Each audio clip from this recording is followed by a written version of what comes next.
Here's another front office example that I want to share because I think it's incredible.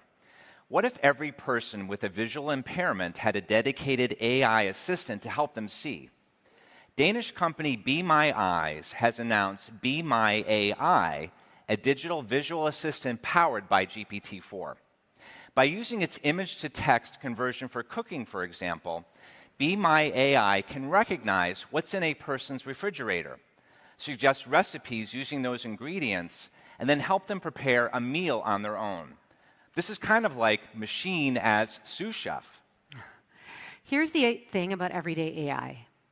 Everyday AI will go from dazzling to ordinary with outrageous speed. You may feel like your organization is getting remarkable results. HR will have remarkable results. Finance, marketing, IT, each department will have its own everyday AI productivity gains. But so will everybody else. Everyday AI will not give your organization a sustainable competitive advantage. Someone in your industry is executing fast here. Maybe it's you, maybe not. Just know that the cost of risk aversion here is really high because ultimately, everyday AI just keeps you in the game. Let's recap so far. First, AI is more than a technology. Start with the human-to-machine relationship when you think about using AI. Second, you as a CIO need to guide the executive team to your AI ambition. And third, take a stab at populating the left-hand side of the radar with your own everyday AI opportunities. Everyday AI is the first flavor of AI, but there's a second one, game-changing AI. This is when AI, especially Gen AI, changes the game for the whole business. This is a reinvention play. Either it creates new results using AI-powered products and services, or it creates new ways to create new results with AI-powered new core capabilities. Game-changing AI is primarily about creativity, not productivity. The right-hand side of the AI opportunity radar is where whole industries will be reshaped, created, destroyed. And just like for all major disruptions, the timescale on this change will be slow until it's fast. If your AI ambition includes the right-hand side of the radar, you need the whole executive team to play. This is not something you should do alone. But you can guide the executive team to grapple with questions like, will game-changing AI put us out of business? Do we have the resources to capture the opportunity? And what's our risk-reward appetite? And don't ask these questions just once. The game is changing too fast for that. You'll probably have to ask them again and again and again. So how will game-changing AI affect your industry? Let's go to the lower right, where core capabilities will be reinvented. Take the life sciences industry. One of the major challenges in life sciences is how time-consuming and expensive it is to develop new drugs. What if drug discovery were massively accelerated and not necessarily by the industry's biggest players? Big pharma companies are able to nominate roughly 4 to 5 new drugs every year. Thinking small is assuming that only these big companies can do drug discovery. Thinking big is how in silico medicine is changing the game. In silico is a biotech company headquartered in Hong Kong. Their Pharma.ai has capabilities to identify target diseases faster, generate new molecules, and it can even predict clinical trial outcomes.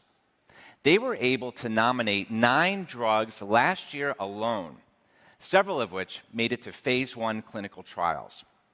Gartner predicts that by 2025, more than 30% of new drugs and materials will be discovered using Gen AI.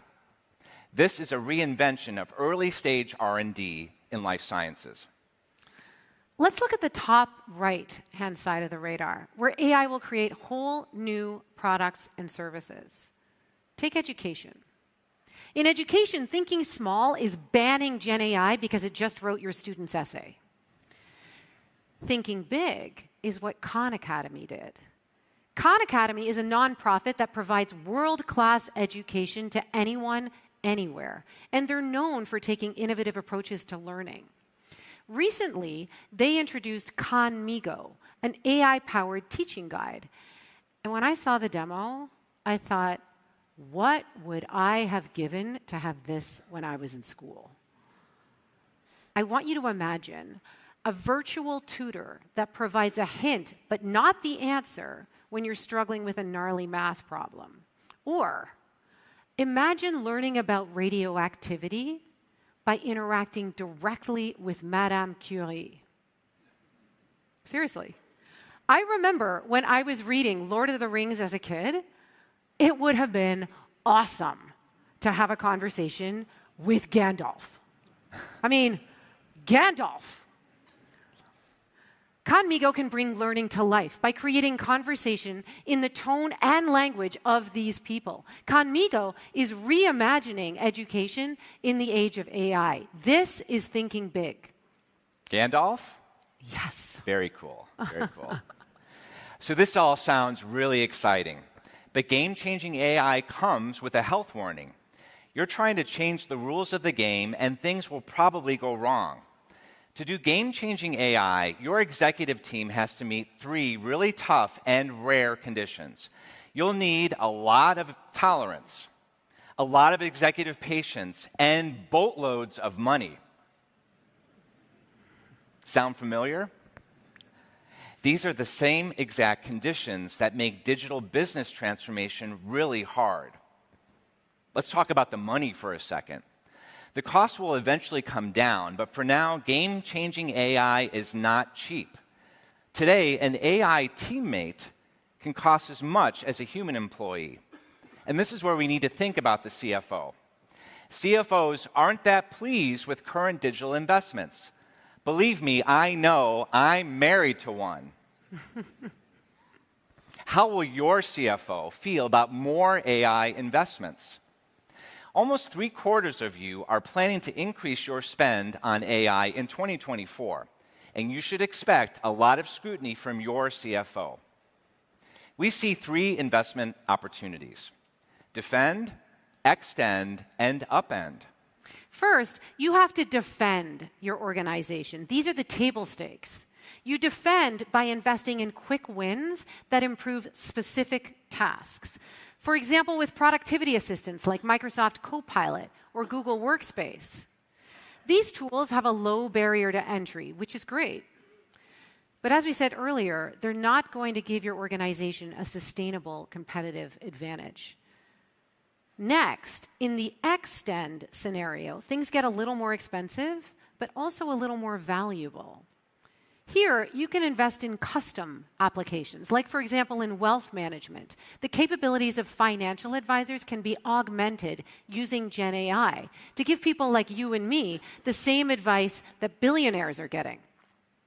The third scenario is where you upend your organization and disrupt the industry. This is the game-changing stuff that can get really expensive really fast.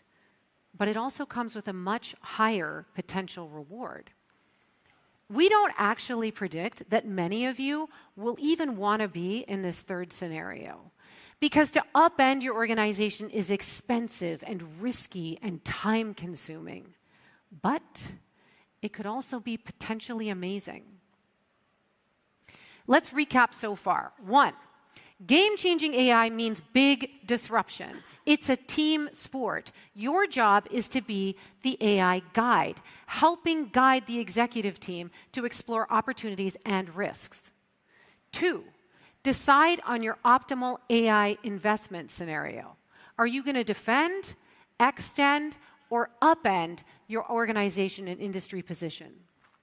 And 3, use the radar to spot any game-changing opportunities you might want to explore. So let's imagine you have your AI ambition. You know where you want to play. You and your executive team have taken a stab at filling out your organization's radar. But what are the things only you can do as a CIO? Be AI ready.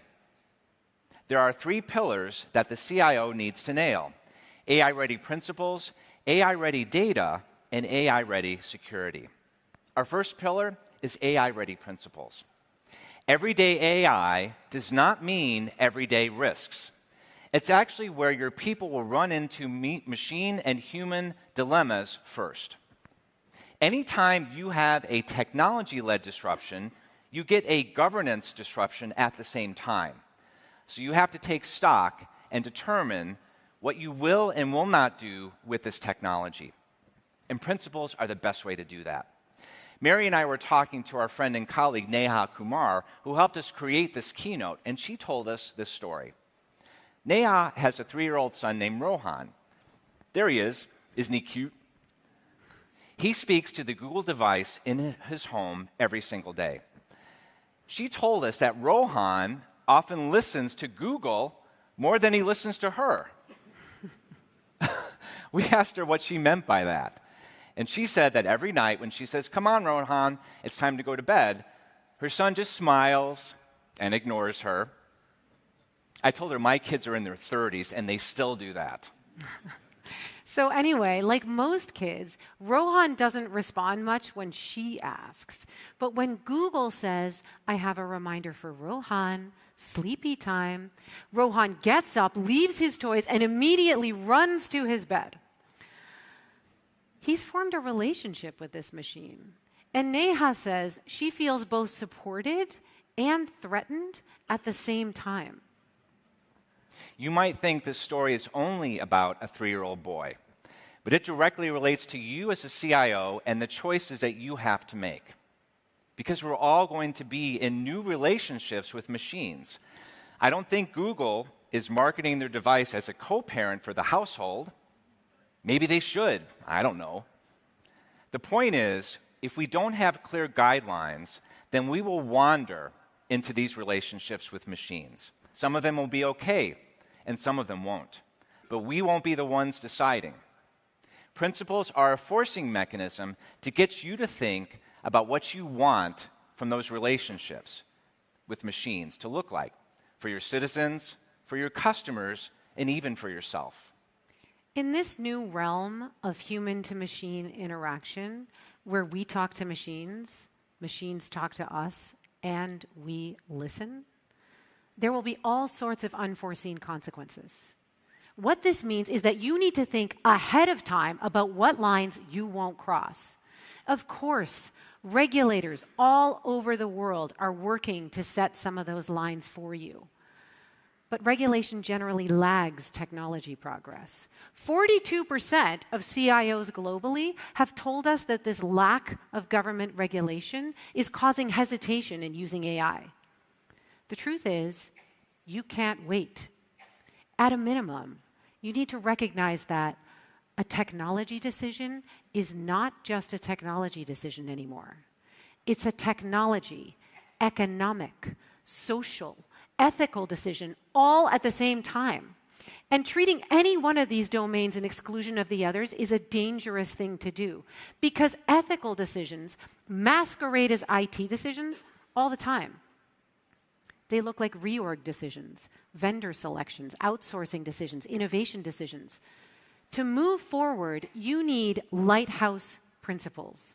Principles that light the way, especially when everything seems new or murky or unclear. Your lighthouse principles are driven by your values, and your values are the best way, really the only way, to start when you navigate the unknowns of the human-to-machine relationship. Globally today, only 9% of organizations have an AI vision statement in place, let alone clear principles on what good AI relationships look like. And over a third of you have no plans to create one. If you don't have an AI vision, you don't have an AI ambition.